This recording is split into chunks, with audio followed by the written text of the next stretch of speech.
Well, holy shit. I think this is the first time I've been on time in a year or three. I'm just gonna wait a second, see if the notification goes out.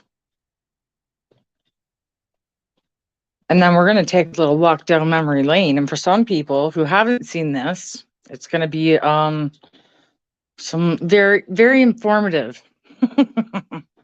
I'm just gonna wait a second. I noticed with whoops, hang on one second. I noticed with my phone, the what do you call it? The notification goes out like way late. So one sec, you guys. Hang on. Yeah, turn it.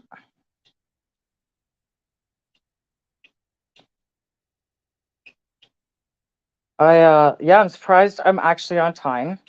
I get in this bad habit of especially lately, where I start watching videos about a different subject matter than what I want to talk about, and it gets my blood pressure like bubbling. So then I come out here and I share my charm with all you guys. But yeah, I'm just gonna wait a second, and then I'm gonna show you guys. This is part one of a two-part interview. I think it's important to put this back out into the universe in case people didn't see it at the time, and if you did, it's a good reminder of what's really going on in the bigger picture of things. Um, God, there's so many things lately, I'm telling you. But I'm going to just stay on focus. I hope this works. This is the first time I've tried to share a file this big on my phone. Um, and you guys know me, I'm no friggin' ITT tech. So before I start the interview, I want to explain who's involved. So Kyle Kemper is the Prime Minister's half brother, Justin Trudeau. Pat King was a major social media influencer during the Freedom Convoy, and he has been a political target and a political prisoner. I believe, well, actually, no, that's not true. I was going to say, I believe out of all the people that they are breaking over the coals for different convoys and stuff, he would have been the longest to be in jail, but that's not true because there's 4 or 5 guys out in Alberta from the Coots Alberta situation, and they won't even let them get out on bail. And I thought mischief was just like a stupid petty charge, but they're trying to seek a sentence of anywhere between 2 to 10 years. So there's many people involved that are facing those charges currently, and who knows what else they're going to come up with in the future for anybody. And before I get started, the reason why I chose today to do this is because I've mentioned this many, many times before, that they're trying to pass a bill called C11, which censors our online streaming information, what we see, what we view, what we share, how we rate in the algorithms, all of this. We know that they've been doing this behind the scenes for years anyways, hence why I'm on my 5th YouTube channel. But now they're just making it out in the open. And that has gone through the House of Commons, Parliament, and they have successfully passed the third reading with amendments. So the senators have to, amend it, but it never works out for favor of the people. So I wanted to share this before I'm not allowed to share it anymore. And I'm going to have to find another platform that they're not going to bow down to, like, unless the government's paying your bills, who cares what they say? In my opinion, that's just me. But I'm a nobody, and what my voice doesn't count. So Kyle Kemper is Justin Trudeau's half brother. Pat King was a very influential part of the Freedom Convoy.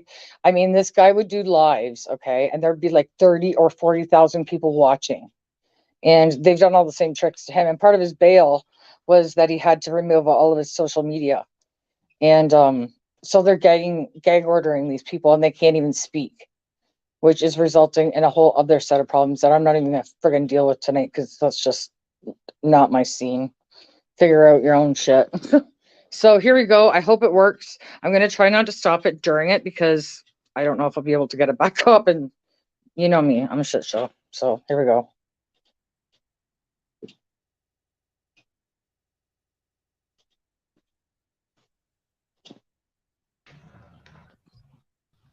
This Hey, everybody. Welcome to the show. It's Amina Motala, and I am here with two incredible friends and individuals that you may or may not know.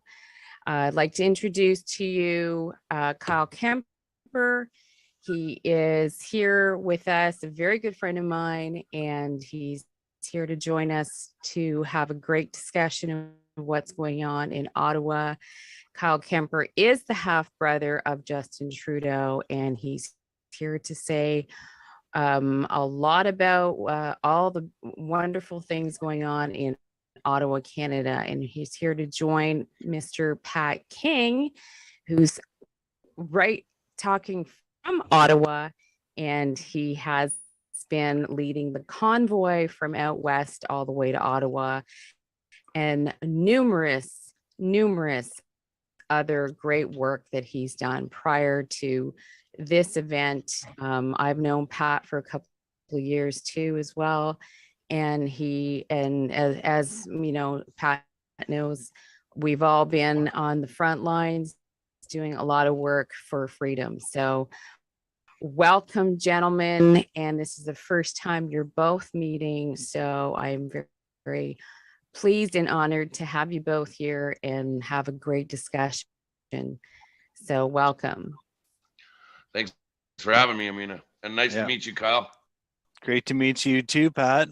Much love and gratitude for, being a catalyst for this incredible energy and this incredibly high vibration that Ottawa hasn't seen in a very, very long time. And, it feels like, every day is we're getting, more and more small wins, and let's just keep going with that. So I'm really grateful to be here, and pleasure to be truly connected, and looking forward to this discussion.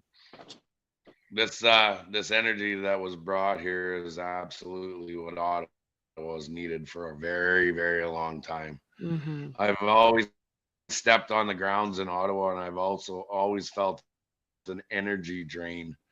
There's something here that is not good, and we need to rechange that frequency in this country, in this province, and in this town itself, because there's too much negativity here, and it needs to be, that vibe needs to be brought back up. It's interesting you say that, because you're an outsider coming into Ottawa, where Kyle and I have both lived there for many years, and I have the same sentiment. I feel the same way about that city, the darkness, and that, I mean, yes, there's a beautiful side to it for sure. There's beautiful people there, but the administration that runs this place, the oligarchs, the Parliament Hill, that whole entire entity that's there, I've always felt the heaviness and the darkness there. I don't know, Kyle, if you, how you. I mean, I'm from Ottawa. I grew up in Ottawa. I've spent so much of my life in Ottawa. I love Ottawa, but yes, I mean, I also have felt a great darkness in Ottawa. I feel like there's in plain sight, like everywhere, every single Ottawa city logo. Like if you take a second just to look at the logo, it's very clear. It's a 666, and I think that these are spells that are in plain sight, and that's something that hopefully gets addressed, because Ottawa is a very powerful town. Well before it was named Ottawa, it is a convergence of three rivers, and there's just a lot going on to it, and it has huge symbology and sacredness within the the First Nations community, if you want to call them that, or the Indigenous, like the elders of the land, the tribals. the tribes is one of the great meeting points. And, long ago, they decided to dam up one of our sacred falls that's more important than that's like, it's equivalent of like Niagara Falls. And they, use the power to fuel government buildings and a paper factory that is right downtown Ottawa. And I know there's a lot of people, and they've desecrated a sacred site in doing that as well. So you don't want to talk about like, domination, desecration. That's old, but these are some of the underlying kind of issues that Ottawa has with it. But at the same time, it is also, it is our federal capital. It is where decisions are getting made, and it is where, generally representatives of Canada come together to discuss the future of Canada.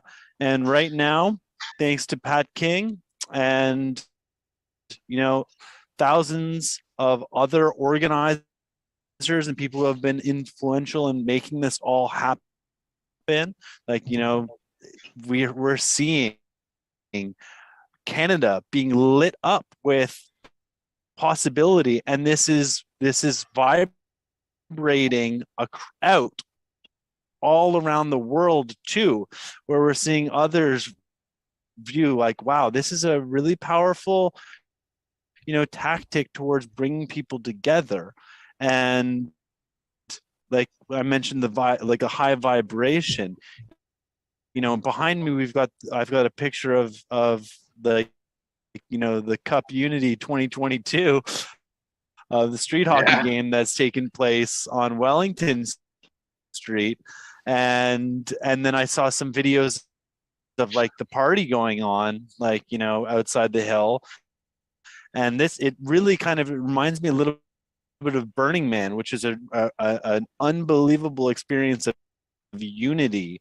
And I think a lot of those principles are being applied here, with all the gifting that's taking place, the radical inclusion. Like, it's not like, as much as it gets painted by, the actors on the other side, to try and smear this and dismiss this as like something that it isn't. What it really is, and what everybody there knows is, and what I'm feeling and what I'm seeing within like the freedom movement globally too, is that, this is something very major. And, this is the first time in a very long time I've actually wanted to be in Ottawa. That's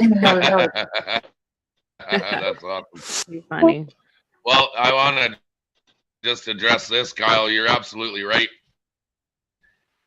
This is the vibes that we're going. It's like a giant tailgate party that Ottawa has been needing for a while. But you see, the last time I was here, and I just want to dive right into it. I've been a thorn in your brother's side for a very long time, and it isn't because I don't like him. It's because of the fact that what he's been doing to our people and doing to Canada in general, it's just not allowed when we look at what's happening. So you said something really important the other night that hit home to me, and I know it to be true. And you said, whatever they have on you, Justin,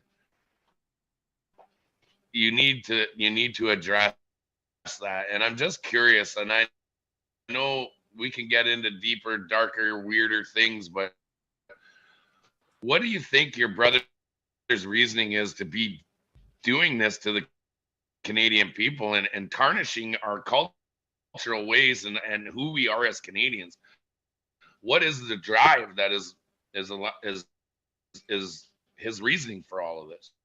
What do you right think? Well, I mean, I'm going to start by saying, like, Justin is, the leader of the Liberal Party, and everything that's coming out of his right now, out of his mouth right now is written.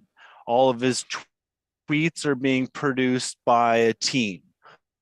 All of his statements, he is the face and like, you know, the lead spokesperson for the Canadian government, but the policy and the initiatives that are driving it and that are driving his like, you know, this narrative that he continues to push, which in my opinion is decidedly anti-Canadian and anti-freedom, is like coming down from, you know, the higher ups, from, you know, groups like the World Economic Forum, like the Council on Foreign Relations, like Bilderberg, etc. Then, and they recognize, you know, we need to have these strong kind of agents within governments. And I think one of the things we've seen is all around the world, we have, you know, I'll be frank, weak leaders, you know, who are able to like act as kind of spokespeople. And he is not speaking from his heart. I don't honestly believe, like, you know, there is not candid. There's no discussion. This is why he's afraid to, or like, you know, this is why he's not being allowed to actually engage with the Freedom Convoy and with these people, because there's a lot to unpack here. And there's a lot of serious questions. And, you know, the truth is easily debated, but lies like can't be debated. So it's like you don't even enter the debate when you were dealing with lies. So, and then also, like, you know, when you look at like the history of people like Jeffrey Epstein, like what their role was, you know, to trap people and blackmail people. And like, you know, you think about a lifetime of opulence and opportunity, like, you know, you're probably there, you make mistakes, and or like, you know, you get coerced into doing something bad. And I've heard from, you know, multiple people, like not specific to Justin, but like of situations where, you know, all of a sudden it's like, you know, this girl comes out of nowhere and she's on it, and you're in a special room or a special house, and it's like, come on, like let's do that. Oh, you're married, but they're like pushing and they're trying to make something out of, they're trying to make something happen. And this is how, like, you know, when a camera's on, there's then it's recorded, then you're blackmailed. And so like blackmail is a very powerful tool. And I'm not suggesting, I don't have any evidence. I'm not saying anything, but like, you know, generally, like, you know, if we know that whole infrastructure is in place, like, you know, to keep you know, to keep people in power accountable and on narrative, you know, I mean, as a prime minister, as one of, like, you know, the leaders of you know, one of the great nations of the planet, you know, you can come to your own conclusions about what you know, what might have taken place. And that would kind of, like, you know, and that's part of, like, you know, this committing yourself to this cause is like, okay, going to get all this power and you're going to get all this wonderful world, but you got to do this line. And when you commit to that, and then you don't know that, oh, you know what, 10 years later or whatever, we're going to all of a sudden impose like medical tyranny and, you know, tantamount to genocide on a population. Like, man, I didn't sign up for that. Well, it doesn't matter that you didn't sign up for that, because you're in it now. You've got to do it because, you know, we've got you by the balls. So Right. By the way, Kyle, so in 2020, he did an article with, he was interviewed by the National Post, and he spoke openly and factually from his point of view, and it caused him, for his family, to shut him out. So he's been going over a year now without any contact, and they don't talk to him because he went against the establishment. So, yeah, and that article too, like that was like an interview article that I did with like a reporter, and then obviously they cherry picked like, you know, what they want. And I'll be fair to them, they did a good job. They didn't like, I told him, I was like, I'm going to talk about event 201. I want you to know about event 201. And like, but I guarantee you try and put it in your story, like just try. It's not going to make it to the publishing.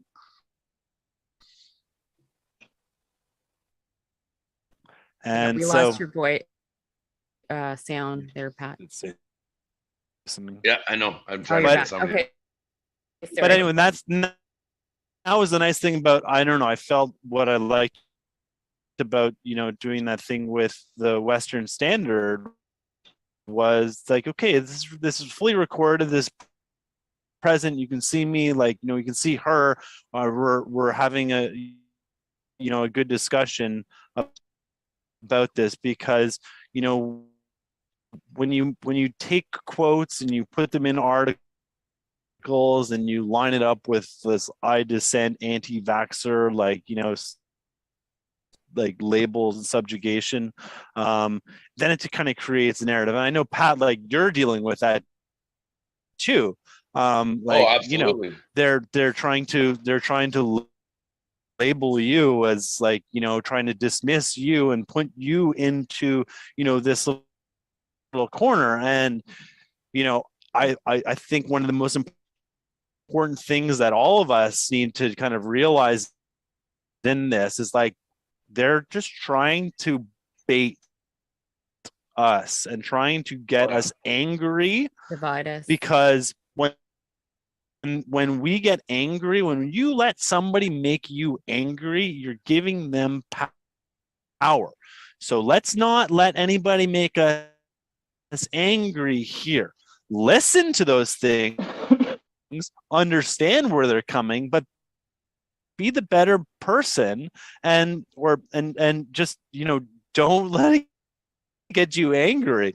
You know, fight fear and like negative attacks with love and truth and purpose.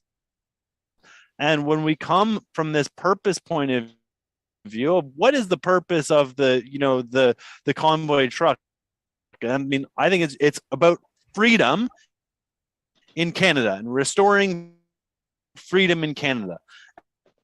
And like, you know, we believe in a Canada that is free. Who disagrees with that? Like, you know, if that is your highest level purpose, that is an umbrella that people can come together underneath. Like, you know, and then when you get into the specifics, as we get deeper within it, like, yeah, there's naturally going to be disagreements. Some people want to go this way, some people want to go that way. But as long as we can all agree on this high level, massive transformational purpose, that we want Canada to be a free and prosperous country, then, you know, we can all operate from that shared. We've got a common ground. I'm afraid to touch this. I might lose and it. we can recognize too that we do not, you know, seek rulers too. We do not believe in non-sovereign actors like controlling our lives and, you know, having access, having being able to dictate, that we must take these fake vaccines and experimental drugs. Okay, you know what? Fuck Um, off. It won't even let me pause it. Okay. So you know what? I'm sorry, you guys. I didn't know it was so glitchy. So what I'm gonna do is I'm gonna post this interview separate from this live. Um, you heard basically the good parts of it. There's some things that I want to explain. So what is it? Say that stupid thing. God, I'm an idiot. Okay, so there's a few things I want you to know. Kyle Kemper is Justin Trudeau's half brother. He has been very open, as you heard. He has been, canceled by the toddler, because, I know what it's like to be a black sheep. You think you're doing what's right, but everybody hates you for it. So whatever, I'd rather be hated for who I am than loved for who I'm not. But it is what it is. And Pat King, the guy who's on the bottom, excuse me, he was a major media influencer. He had a massive following. Like before I went to Ottawa, like I was following his lives, and there would be like 40,000 people watching him. Like it was absolute insanity. Like, I mean, and really what it comes down to is egos, men, egos, not like being put in their place, not like being told that they're wrong, not like being told that their policies are destroying people's lives. They would never admit to any sort of guilt or any sort of responsibility for their actions and or decisions. And everybody is so happy to go along with it because they don't want to rock the boat and jeopardize their pension or jeopardize certain things. But I'm telling you guys right now, there's coming a time, and it's coming sooner than most people think, that it's going to be save yourself or go down with the ship.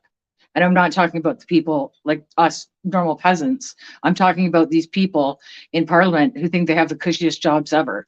Because like if I didn't believe this, I would have lost my shit a long time ago. But I believe that, what's done in the dark is going to eventually come to light. And it is coming to light. And soon they can try and censor us all they want. They're passing bills to censor us. You wouldn't do that if you weren't afraid of the truth. Straight up. That's all there is to it. So, it's really sad what our country has become. And there's a really interesting thing that he said that I said to pay attention to. And I have the information about it, but I can't share it because if I share it, I get struck or I get banned or I get censored or I get thrown in jail. It's regarding, all I'll say is Kyle's words that he used in this very specific video saying, there might be a time when you're in a room being encouraged to do things and blackmail is a powerful thing. Well, there was a situation many years ago, allegedly, I have to say allegedly, and I cannot post publicly, but I have the information. And if you do enough digging, you'll find it yourself. That before our toddler became the devil of our country and drove it into the ground, he was a drama teacher. And there's history has a funny way of popping back up on you. And let's just say that there may or may not be a non-disclosure agreement and a large lump sum settlement for people to don't go away mad, but just go away. So that's part of the many scandals this guy gets involved in. And, I'm just like, it makes me sick to see what they've turned this country into. Like, we are in so much fucking trouble, and it alarms me, the people that don't see it, but not really, because maybe it hasn't affected them the way that it's affected me. Fair enough. I get that. But at some point, if you have any sort of critical thinking, any sort of logic, any sort of common sense, you have to start saying something just doesn't feel right. And for me, it's in my gut, and I feel nauseous even just sitting here discussing it, tiptoeing around it, because I can't come out and say what I want to say, or boom, out go the lights. But it's a sad world. They're making all these laws, they're passing bills in the night, they're and what do you do? It's like I compare it to playing in a casino. You're playing against the house, and the odds are not in your favor. You are not going to win this fight. And I don't want to be cynical about it. Believe me, if I had the power, man, I would fucking, oh my God, this whole world, it would be like the Tasmanian devil. Like I would clean house in every institution, every establishment that is involved. And believe me, all of them are involved. I don't think at this point I'm naive enough to believe that there isn't an institution involved in this. And again, it may have started over something very simple, like maybe somebody who, like me, didn't care about politics, didn't know anything about it, and I really still don't. Maybe they want to, make a change, make the world a better place, and maybe they got into it for the right reasons. But maybe they found themselves in a situation where it's like, hey, vote with me on this and I'll do this. You scratch my back, I'll scratch yours. And as soon as you give them that advantage, it's your demise. And these fucks and cucks in Parliament are too stupid to see it. And if they think there's a loyalty amongst them, there's not. They're waiting for the tides to turn. So we had this fucking commission about the Emergencies Act, which was a total fucking dog and pony show. Half of the information was redacted. They all lied under oath. You can go to the website, you can see the transcripts of what they're willing to show. So what did they do? Oh, and by the way, the toddler handpicked who is going to preside over these proceedings that have never been done because we've never had to declare war on our own people yet. But this bozo has now paved the way for it. So he handpicks the judge, and they make an announcement that he's going to release the verdict to the baby before the general public, and he was going to release that on February 6th. Well, Canada went wild, and it was like, what the hell? Like, just this is supposed to be for the people, which we already seen was a complete and total joke and an embarrassment. It should have been legal proceedings, not a fucking mock trial in a high school.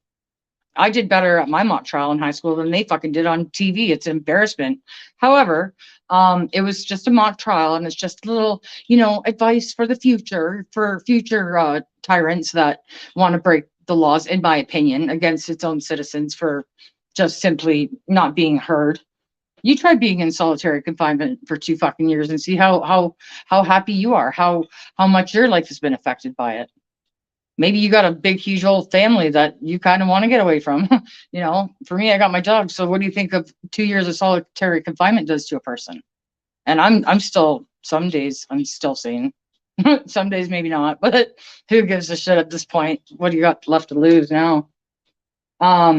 So anyways, everybody hit the roof that they were going to release the verdict to which we already know that his handlers have already written this verdict and it's signed, sealed, delivered. And it's going to come back that it was justifiable, even though they did not meet the legal threshold to invoke the Emergencies Act. They're going to say that they did. They're going to try and tie all of these rallies that popped up around Canada all in together, even though they were all finished before the Emergencies Act was invoked. But again, they're going to baffle you with bullshit. These guys have black belts in bullshit, okay? Every single last one of them. There might be two. One of them is my MP. And the other one, ironically, doesn't live in my province. And I wish he did, because I would fucking join forces with that dude, man. But, the good people don't want to get involved because they see what's going on. And I mean, if someone offers you, money that just goes missing to companies that don't even exist and there's no investigation, like, can somebody sign me up for this kind of job? Because I would like to be, like, if you can't beat them, join them. Like, sign me up. I'll make up whatever you want. You want, a numbered company. You want this company that doesn't exist. Hey, that's me. I'll be your fucking, what do you call it? I'll take your briberies, but you don't get my loyalty. But I'll take your fucking money. And instead of accepting the fact that they bankrupted us as a country, admit any fault, trim the fucking fat off the government because there's so much, it's sickening. We're just going to tax these poor citizens that are barely getting by as it is. And we're going to make them pay for our mistakes. And if you don't like it, you just shut the fuck up and wait until you're eligible to go apply for medical assistance in dying. Like, I can't even believe I'm talking about Canada, you guys. Like, it literally makes me sick. Like, this is not what I grew up in. I'm sure it's like, I can't even believe that this is real. Like, I mean, it's It feels like a nightmare you just can't wake up from. Like, I mean, it just goes on and on. And it's like, you know, there's so much shit out there, but everybody took the easy way and they took the money. Well, sometimes when you take that money, you might get a little bit of blood on your hands. Hate to tell you. And right now, all I'm seeing is a big old bloody mess all over the place, everywhere I fucking look. And if I can't get involved, like if I can't beat them, sign me up for the blood on my hands, man. Like I could use a day or a night that I could sleep normally without worrying about what's going to happen tomorrow, or how am I going to manage this, or how am I going to get through that, or where am I going to go, what am I going to do, and how are people going to handle my decisions, and blah blah blah blah blah. Like, I mean, it's a lot of stress for somebody, you know. And that's what you're seeing the results of, is so much time not being heard, being gaslit, called names, you know, even amongst family and friends. That's the saddest part of it all, is it's who cares about the fucking strangers that hate me? Jesus Christ. I got tons of those. And no fucks given either. But when it happens within your own family or with friends that you literally grew up with, that's you know, nobody pays for this shit. Nobody. Except the ones suffering, right? But don't worry about it. You don't count. There's so much going on in my life right now that I wish I could just fucking shit out my mouth and tell you guys all of it so I could release myself from the burden of carrying it, because my back is sore from carrying this shit by myself. But I don't want to do that, because every time I fucking try and tell someone just a little bit of truth, just the tiniest little bit, they fuck it up. Like, they just, sometimes people need to know when to get involved and when not to get involved, and when to listen. You got to know when to hold them and when to fold them, is what I'm trying to say. And when I can barely do that myself, it's not fair to bring someone else in on that shit. So, you know, one day things will become clear. And it's unfortunate for the ones that seen it earlier than most. I remember Andrew talking to me about this shit like 10 years ago, and I thought he was off the fucking wall, insane. Like, I seen none of it. And then one of my friends from a place that I worked at in Calgary, he was trying to tell me the same thing. And I'm like, you guys are insane. Like, you need to talk to Andrew, because like he would freak out. Like, but it's because he's seen it that much sooner than me. Like, and if only I could go back in time and say, you know what? You were fucking right. But I mean, you can't do that. Like, you don't get a fucking mulligan like you do in golf. You know, you just got to learn from your mistakes and try to do the best you can. But when you feel like you're the only person who's fighting for their lives, you either get tired or you start to think, maybe there's something wrong with me because I see it, or is there something wrong with them because they don't? Because I don't know which way to go with it. And some days it could be me, and some days it could be them. Fucked if I know. I'm a nobody. I'm a peasant. I'm getting wiped out. The middle class, like, they don't want to hear from us. They've made that abundantly clear. So you just suck it up and take your lumps that weren't even yours to begin with, and you just take it and you eat a shit sandwich and you just put on this face for everybody else, because it makes them feel uncomfortable when you talk about this stuff. Holy fuck. I need devil's ears. Like, I need a fucking legit, like, tinfoil hat with fucking devil's ears, man. Holy shit. I don't know. Like, I try to laugh about it, I try to joke about it, but the reality is it's fucking sad, man. Like, okay, for instance, when I was in well, when I was supposed to be attending high school, but really I focused more on my social life than going to actual class. Those were the best days of my fucking life. And now I'm seeing and hearing from my niece, who just turned 18, that they had to go to a funeral for somebody, and I'm not sure if he took his own life or what the circumstances was, but you're hearing more and more of that. And that to me is a travesty, because they shouldn't have to be worrying about any of this stuff. None of us should have to be worrying about any of this stuff. You know, but reality is that we have to. So it's quite a situation.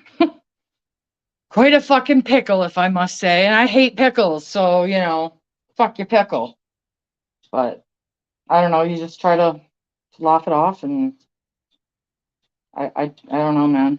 Things are being done behind people's backs. There's no transparency, no accountability. These people are just exempt from legal shit. Maybe I should just get into politics just simply for the, like, then you can just go and commit any crime. Do you know that in Vancouver, listen to this, you guys. Oh, fuck.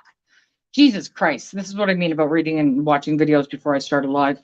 Yeah. So now what they've done from January of this year until January of 2026, they have now decriminalized, as long as it's under 2.5 grams, you guys, you can carry coke, crack, fentanyl, any hard drug, and you will not be arrested, and it will not be taken away from you. So, like, like, are we living in a fucking circus or what? Like, and if you think that's going to go away in 2026, like, you're just going to let them have it, nothing's going to happen to them, you know, no, nothing. And then you're just going to take it away in 2026, and you think that that's going to solve the problem. Explain the logic to me of how you think that solves the problem with opioid addiction and overdoses and death rates. Explain it, because it doesn't make sense. Or is it because you don't want to clog up your legal court system, so you guys actually have to do your fucking job for a change?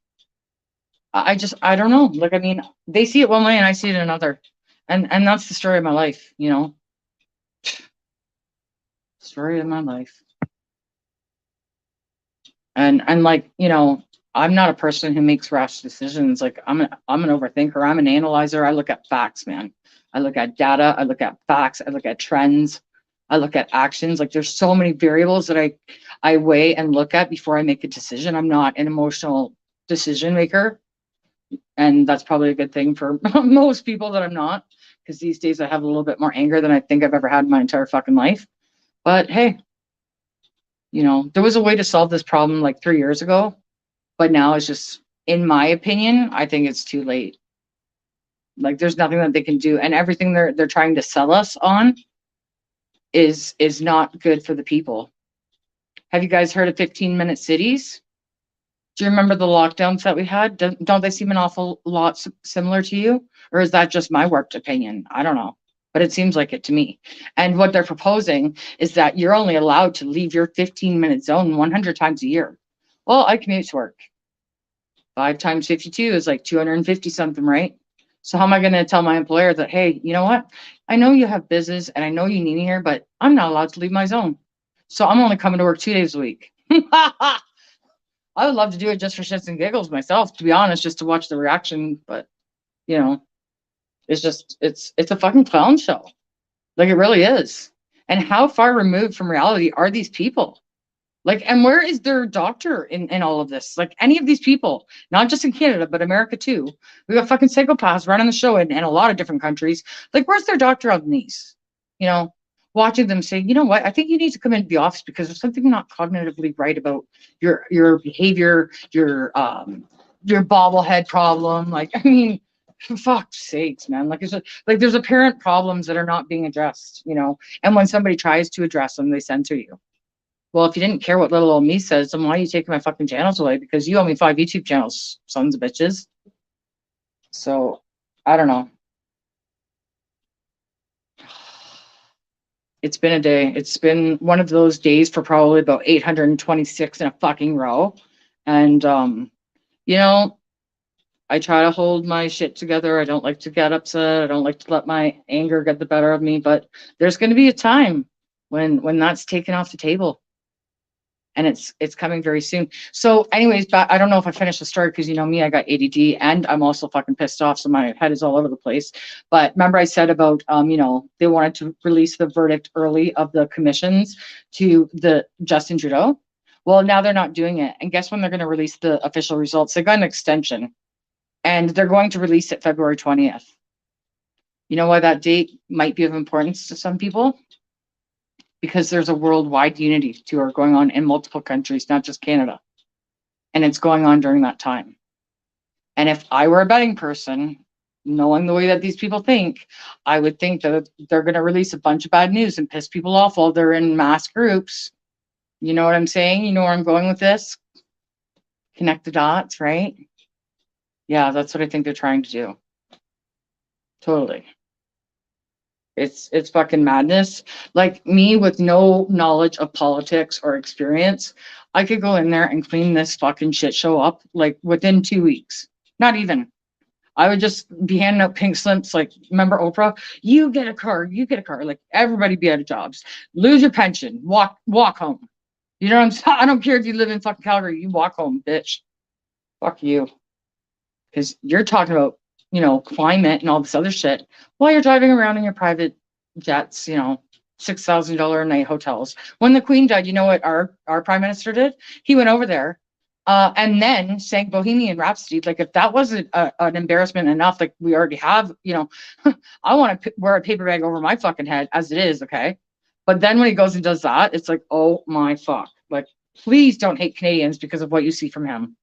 Because we are not fucking like that. We do have self-awareness. We do have logic. We have compassion for fucking people and humanity. But, those are the people that they want eliminated. They don't want those character traits because it makes it hard to decimate people and destroy them when you care about other people. Right? So it's a fucking joke, dude. And yeah, I don't know what's going to happen. I don't know what's coming. Like, I mean, I went to that rally in Hamilton last week, I think it was, or the week before. I can't remember all the days. Everything's the other day to me. But it's definitely not the same atmosphere that I experienced when I was in Ottawa, and it was happiness, and because we came out of lockdown, right? So we were happy to see other people. But this time it wasn't so fucking kumbaya, if you know what I'm saying. If you watched it, you heard them. Like, holy God. Yeah, I don't know. Anyways, I don't know. I think I've rambled on long enough. I'm fucking sweating. I'm pissed off. Maybe it's time to go fucking listen to some music real loud. Yeah, piss off my neighbors. I always get stuck with the worst neighbors in the world. Like, oh my God. The other day I was fucking screaming at them and I'm like, if you don't shut the fuck up, I'm coming to smash your faces in. Like, I didn't hear another peep. And that was a few days ago. Maybe they died. I don't know. But it wasn't me. So I'm just fuck around and find out. That's where I'm at now. That's the stage that I'm at. Like, let's see how far we can push the person before they snap. Yeah. Let's see how many years we can do that to someone and see if they're still happy-go-lucky and, oh, I'm so fucking happy to see you. And yeah, blah, blah, blah, blah. Like, give it up. Face reality. The world is in a shithole right now. I should probably end it here before I start opening my trap and shit falls out. Remember, I walked the line, you guys. And my goal isn't to come on here and to talk about my personal shit and my problems in my life. I mean, we all have issues. We all struggle. And I'm no different than anybody else.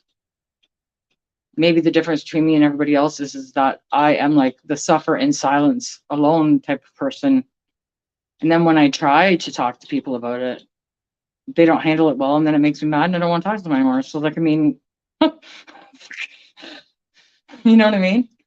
Either you're with it or you're not. You're with me or you're against me. And that's where I'm at. Fuck around and find out. Like, just, come to my house, threaten my fucking security, threaten my person or my safety or my decisions, or tell me I can't do something, and you're going to see a different side of Kim that you didn't even know existed. And maybe that's what people need to see.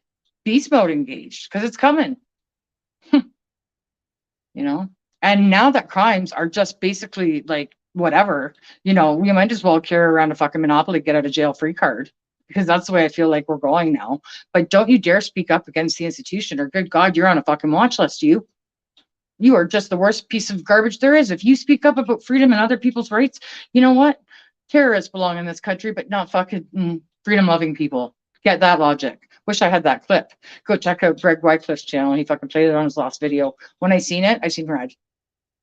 Trudeau up on fucking national TV with his fucking smug face saying, you know what? We had to settle because we were going to lose, and a terrorist is allowed to live in our country. Like, oh my God. Like, I need to start carrying around a vomit bucket. Like, holy fuck, you guys. Okay, I'm done. Sorry about the rant, but you know how it is. It's how she goes. When this video is done, I'm going to post the interview separately. There is a second part to this interview. It's much longer. And I'm going to go through it and kind of just maybe take the key parts out of which I think need to be highlighted. And I apologize for the glitchiness. It wasn't like that on my end prior to this video. But you know me, if there's a way to screw it up, I'm there. So anyways, thanks for joining me, you guys. Peace out.